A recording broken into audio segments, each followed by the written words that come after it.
Good morning or afternoon, depends when you watch this. I will be discussing sexual assault on college campuses.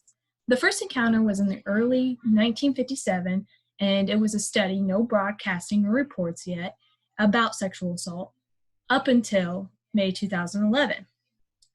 In May 2011, there was a rape of a young woman, an athlete at that, Beckett Brennan, who was raped by 3 basketball players, which was broadcasted and publicized.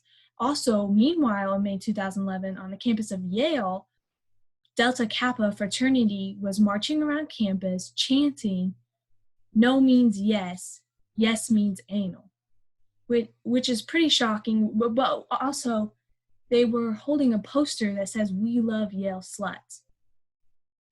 Now, as each year has went by, sexual assaults have been publicized and broadcasted and brought to the attention to society. And since between 2015 and 2019, there was an increase by 12%, to the point where now in America, every 73 seconds, there is a sexual assault. And that is not the only shocking thing, or basically, it is very shocking. There's no other words for it.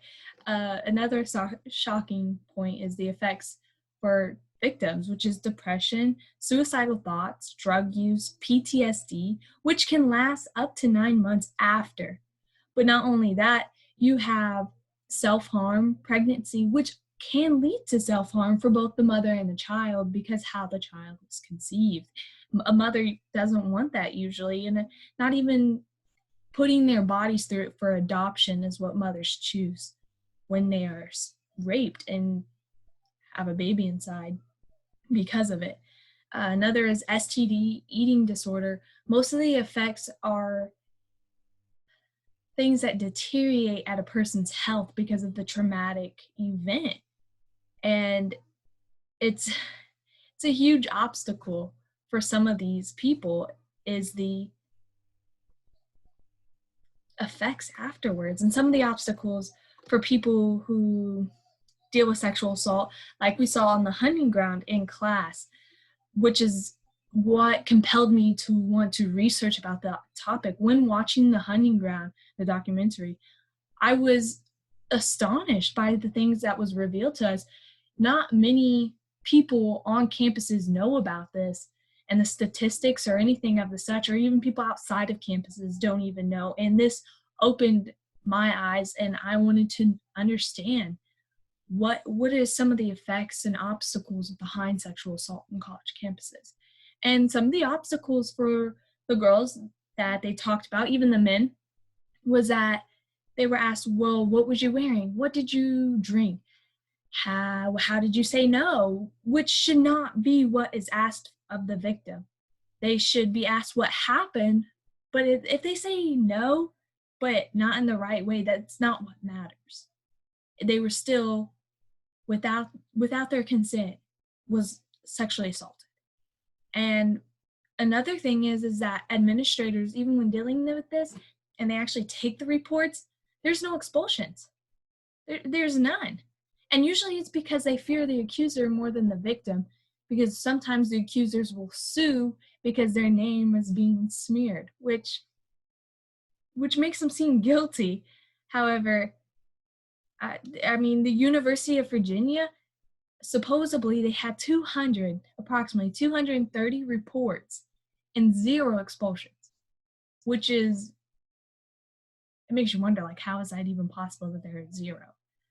And another thing that is a big obstacle is that not enough women feel comfortable to report sexual assault because how they see other people are treated, or they don't see it enough in public to feel comfortable to know, okay, this has happened to somebody else, I can come forward. And sadly, with some cases, their accuser isn't really held accountable for their actions. And one case that really shows an obstacle for that is the one that involved Chanel Miller, who was assaulted by Brock Turner, a Yale champion swimmer. There were witnesses that saw it, and he was arrested for it. they were leaving a party separately, and Chanel passed out by the dumpsters, and Brock saw her, and instead of calling 911, he instead sexually assaulted her. And two bikers saw it and ran after him, tackled him, and kept him there until the police came. He was arrested and counted with 3 charges of sexual assault.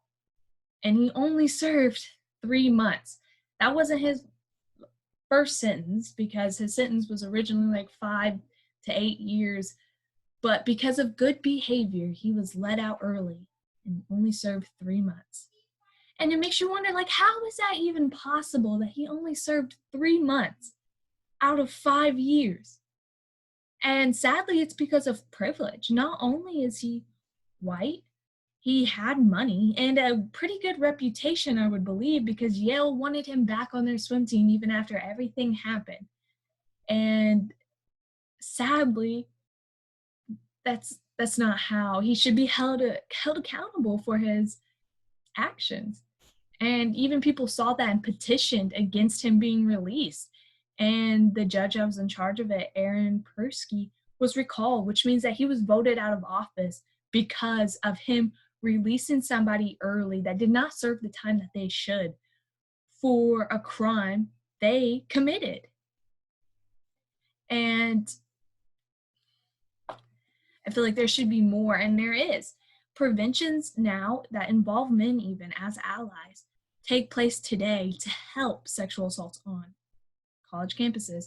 One of them is Men's Project, which focuses on the masculinity men have within groups of same sex.